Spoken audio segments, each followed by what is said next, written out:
Welcome to the Private School Leader Podcast, where private school leaders learn how to thrive and not just survive as they serve and lead their schools. I'm your host, Mark Minkus.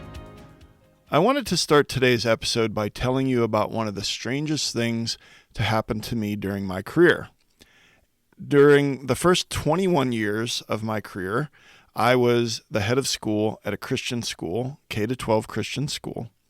And then since June of 2012, I've been the head of intermediate and middle school at a pre-K through 8th grade Jewish day school. And so this is about what happened on the first few minutes of my first day on the job at my current school. And so the date was Monday, June 4th, 2012. And on that morning, I pulled into the parking lot and something very, very strange was happening in the parking lot. I'm pulling in, I'm the new head of middle school, and all three of the middle school grades were getting on buses and leaving for their year-end trips. And so in 6th, 7th, and 8th grade, they have overnight trips. And it just so happened that that was the day they were all leaving. And so it just was very strange that here's the new head of middle school pulling into the parking lot, and the entire middle school, most of the middle school teachers are leaving the parking lot at the same time. And so I thought, well, that's not a great omen. However, it's worked out very well and things are going very well. And it was just had a kind of auspicious start on June 4th, 2012. But what I wanted to say about that specific week, I had the good fortune, the blessing of being able to be there at school during the last week of school prior to me starting in the fall. And so I was able to work things out to start at the beginning of June. And for those of you who are or have been at some point, everyone has been a new leader at their school, that if you were at a new school that you hadn't been to before, you probably started during the summer, and then in August, end of August, when the teachers came in, that was kind of your first opportunity to talk to the teachers. And I feel like the fact that I had that week at school while there were still teachers there, that helped to set me up for success in a big way at my current school. And so what I did during that week is that I met with each of the teachers who I would be supervising the next year. And I asked them a lot of questions, and I had my little notebook, and that notebook was one of the most valuable things to me because everything was gold. I asked them, what do you love about working here, and what's the most frustrating thing? What are you looking for in a leader? What are some of your pain points? Just lots of questions, and took all those notes. And then I had summer to create clear expectations and get ready for that first day of in-service at the end of August. And I came up with a document that was called 6 Things You Can Expect From Me and 6 Things I Expect From You. And I'm going to share that with you in a little bit, but really what I want to talk about on today's episode is why having clear expectations for your teachers is way more important than you think. Clear expectations change everything. And we're going to dive into that on today's episode. But before we get into that, I wanted to remind you and let you know that I've created a free gift for you called The Top 6 Ways to Protect Your School from a Lawsuit. And this is an 8-page PDF, and it will help keep your staff and students safe and help keep your school out of court. I know just thinking about dealing with a lawsuit, and the lawsuits in the past that I've dealt with kind of sends a chill down my spine. But litigation, we know, is expensive and time-consuming and stressful, and so I hope that this guide has a lot of common sense and some strategies that can help protect your school. So you can grab that over at theprivateschoolleader.com/lawsuit. Again, that's the 6 ways to protect your school from a lawsuit. And you can get that at theprivateschoolleader.com/lawsuit as a thank you for listening to the podcast. So I want to jump into this topic of clear expectations for our teachers by quoting our director of operations. And he has a saying, it's only 3 words long, And he says it probably way more than twice a week, but I hear it at least twice a week. And he says expectations and accountability. Expectations and accountability. And our jobs are pretty complex, let's face it.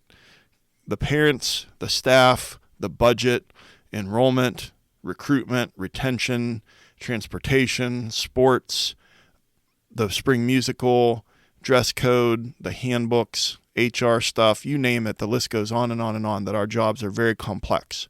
We have many stakeholders, usually with competing priorities, and all of those things intersect at the feet of the private school leader. But if you want to take a complex job and make it somewhat simple, just start quoting that in your brain. Expectations and accountability, expectations and accountability. So if there are clear expectations, then we can hold our teachers accountable. And I know that it's not that easy, but I just wanted to kind of paint that picture for you. And let's face it, leading, it involves a lot of emotional intelligence. But being a leader and being a manager are kind of two different things. And leading, like I said, emotional intelligence is what immediately comes to mind, and charisma and wisdom and kind of just your leadership style. But when it comes to supervision or management, I think that that's more tactical. And so we're going to reduce the complexity of our leadership by trying to make clear expectations and then holding people accountable.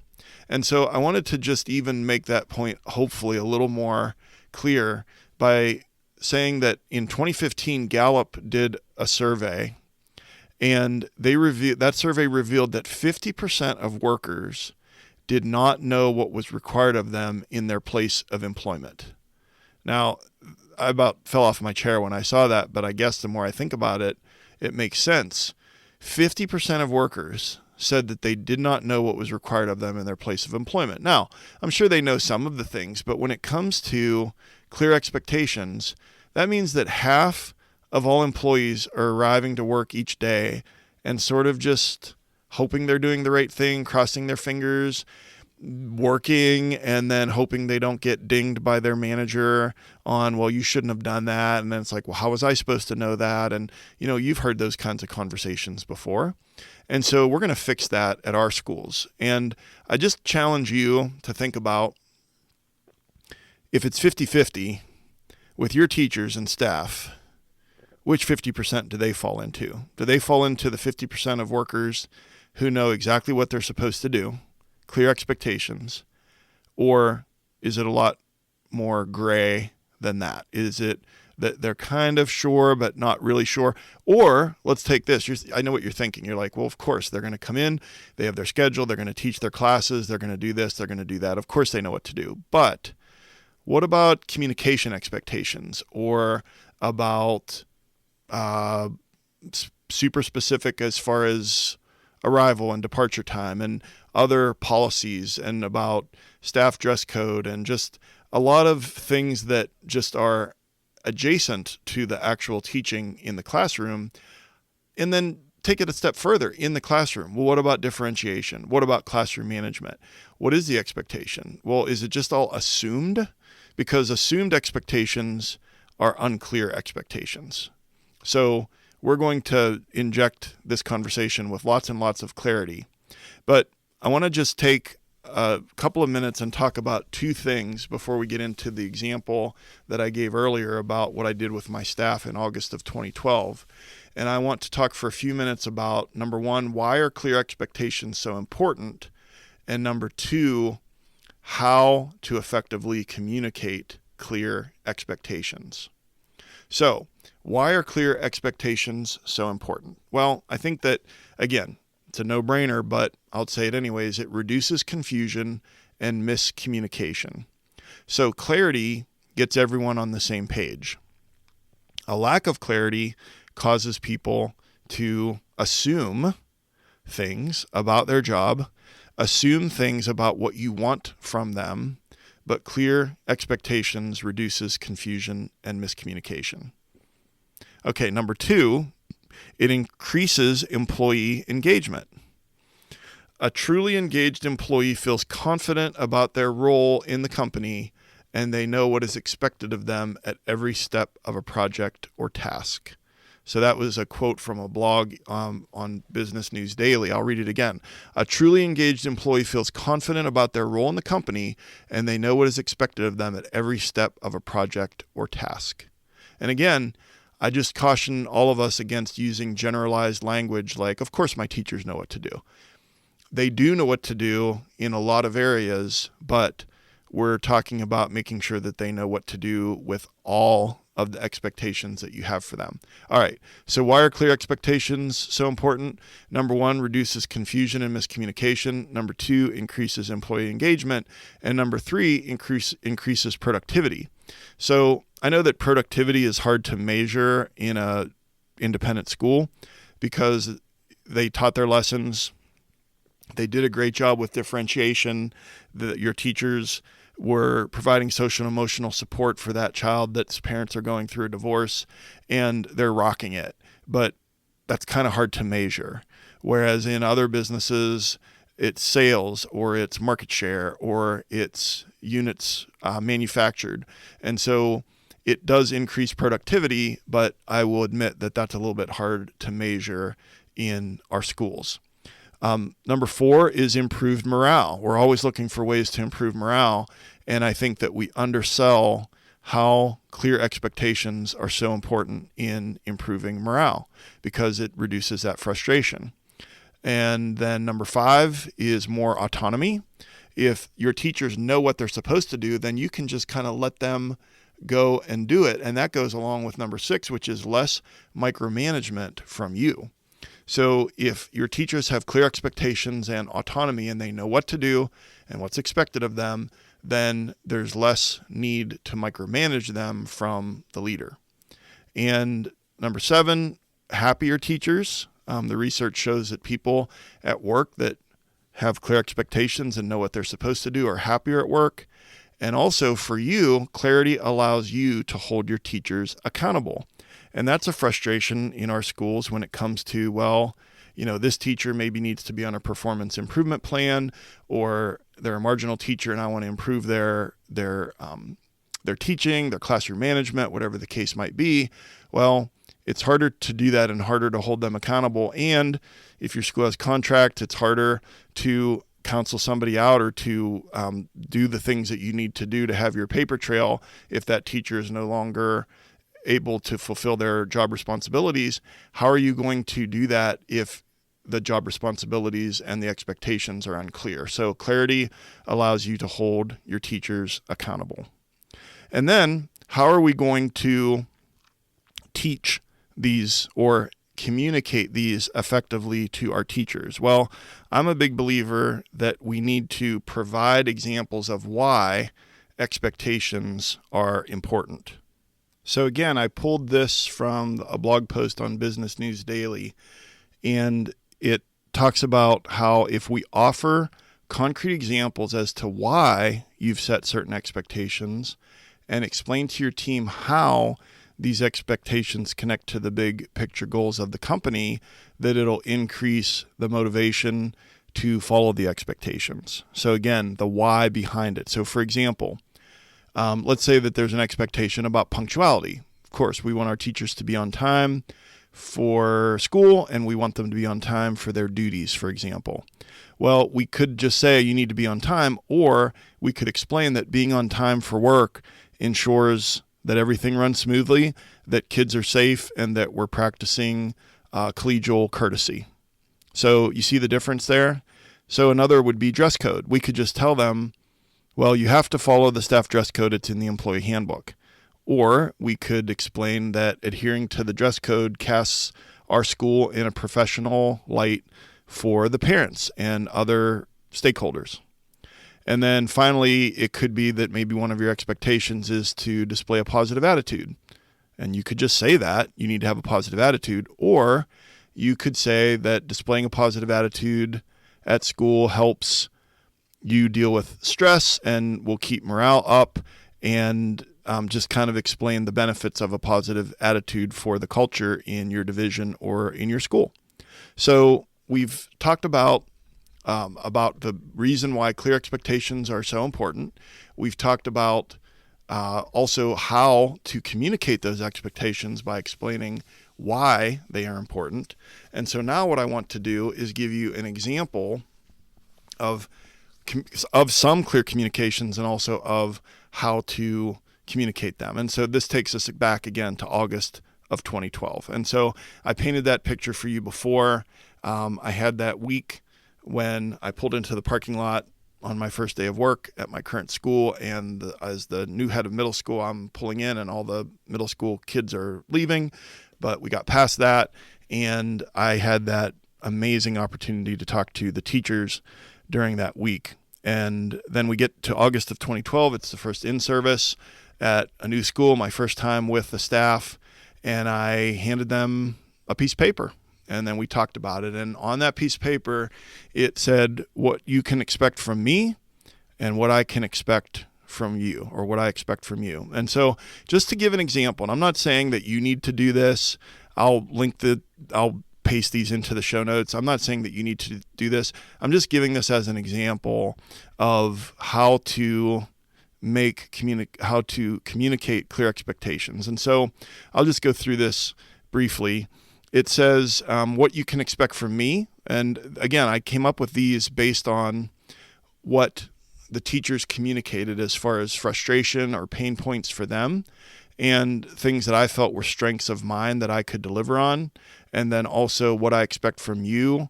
Those had a lot to do with maybe some of the things that weren't going well when I got there, but mostly had to do with things that I felt would make our school successful. And so what you can expect from me: integrity and honesty. Number 2, consistency. Number 3, sufficient notice when things change. Number 4, autonomy with accountability. Number 5, supervision and coaching and encouragement. And number 5, enthusiasm and a positive attitude. So those were things that the teachers expect from me. And then I said what I expect from you: excellent classroom management, high expectations for students and self, professionalism. Number 4, timely communication with parents. Number 6, a positive attitude. And number 7, pride in being a middle school teacher at this school. And so there's a couple things going on here. One is there's sort of a lesson within a lesson in this episode, and that is that if you're going to be, let's say that you're a new leader at a different school, or let's say that you're a leader at your same school, but you've moved from being a teacher to being a leader. And so you want to start off by, in my opinion, you want to start off by just painting the picture of what you can expect from me and what I expect from you. And so I want to kind of drill down into this a little bit and go from there. And so when there are clear expectations, all the good things that we already mentioned before, but when I explained it to them and started with what they can expect from me. And if you're going to do this when you meet with your staff, you can do it at any point during a school year. Let's say that you decide, you know what, whenever you're listening to this episode, you decide, you know what, at this point in the school year, I think that my teachers are in that 50% that kind of don't know exactly what my expectations of that for them are. And so you can do this at any point during the school year, but it is especially effective at the beginning of a year, and especially if you're new to that school. But I would encourage you to do it at any point during the school year if you feel like that your teachers fall into that 50% that aren't super clear on the expectations. And so going back again to that time when I handed out this piece of paper in August of 2012, setting the tone, and I said that the first thing that they could expect from me was integrity and honesty. And I talked about how I would set the example and that I would tell them the truth. And on a recent episode, I talked about the top 5 leadership mistakes that I made in my career. And one of them was letting my integrity slip. And I used to brag about being evasive and using administrator speak. Well, I just decided that I was going to continue a change that I had already made prior to arriving at this current school, and that I was just going to tell them the truth. It's something that you're not always going to want to hear, but I'll be straight with you. And then the second was clear communication. So that was something that maybe was a frustration prior to me getting there. And so I just said, look, I'm going to listen. I'm going to try to understand and not interrupt. And I'm not listening with the intent to respond. So again, a frustration was that maybe when they were having a conversation that they didn't feel heard. And one way to make sure that your teachers don't feel heard is if you interrupt them when they're talking to you, or if you are kind of listening, but you're really listening with the intent to respond. So clear communication. I talked about consistency, about how I will back you up with parents, and if you assign a detention, or if you're experiencing parent pressure about grades, I will follow through on that. Sufficient notice when things change. So that was another frustration, was that sometimes things happened where there would be a change in assembly or a shared space where there was rehearsal or this or that, and there wasn't a lot of notice or good communication. And so I said no surprises and just protect your teaching time and things of that nature.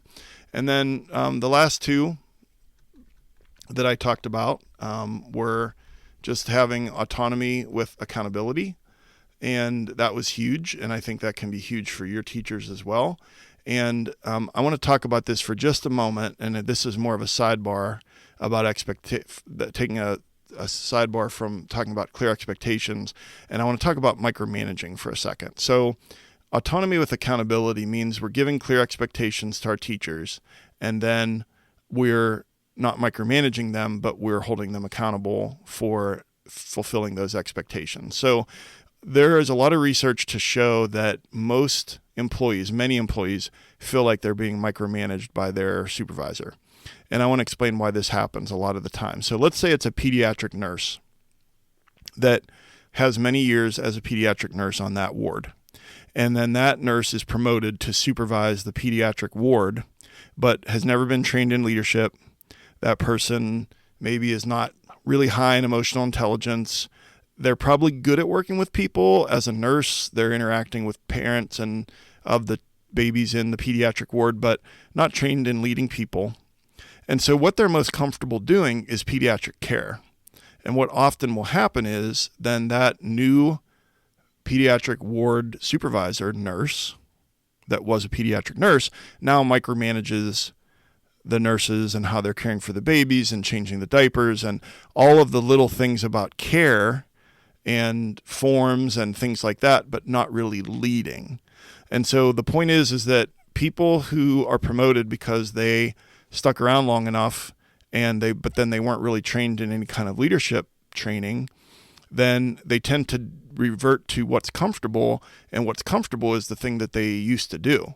And so that's why you see some private school leaders who micromanage the teaching of what's going on in the classroom, because they don't feel confident in their leadership, but they feel confident in being a teacher. And so then they're micromanaging that, but then they're avoiding a lot of the other things that are part of being a leader. So I'll get off my sidebar soapbox on that, but we need to not micromanage our employees, and one of the ways we can avoid that is providing autonomy with accountability. And then finally, when I wrapped up my list, it was about supervision and help and encouragement, and just that I would be in their classroom with informal and formal observations and be a visible leader and give honest feedback. And I tend to have a coaching style of leadership in the first place. And so those were the things that I shared with them.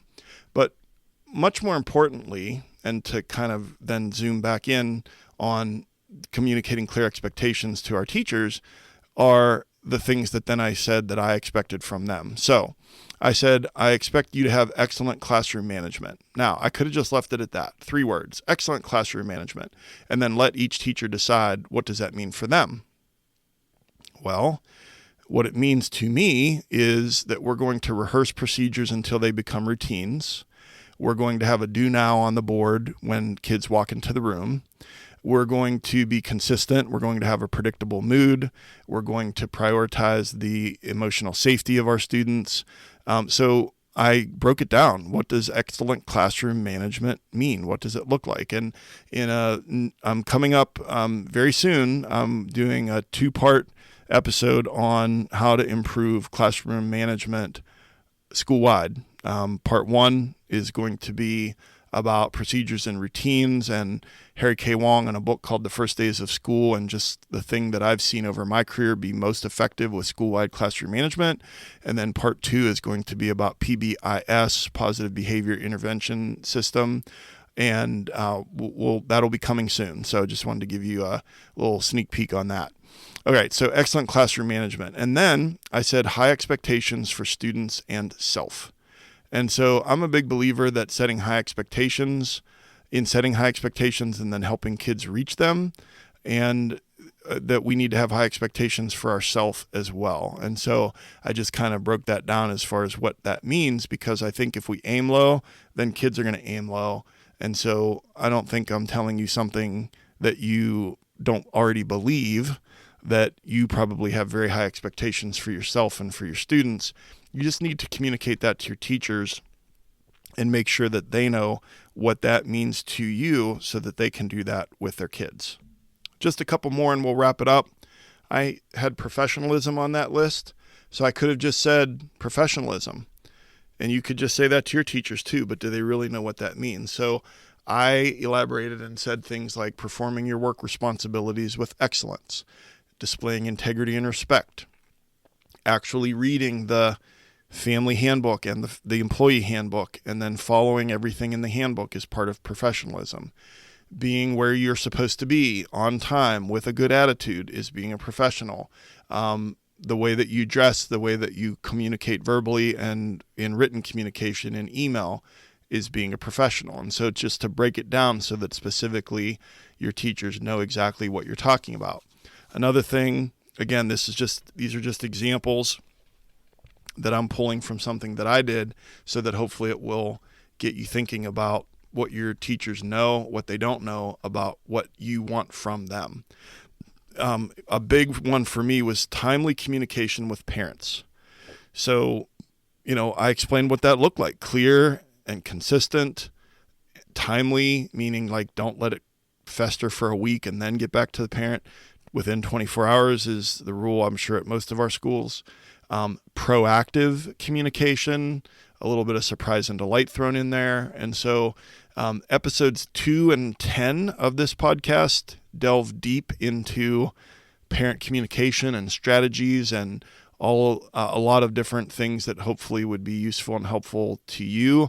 Episode 2 actually has a plug and play PD that goes with it that you could use with your staff for professional development. It's a 45-minute webinar video along with guided notes and discussion questions.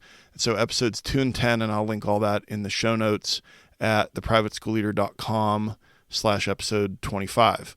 Just a couple more: positive attitude, and just to describe specifically like what that looked like from my perspective.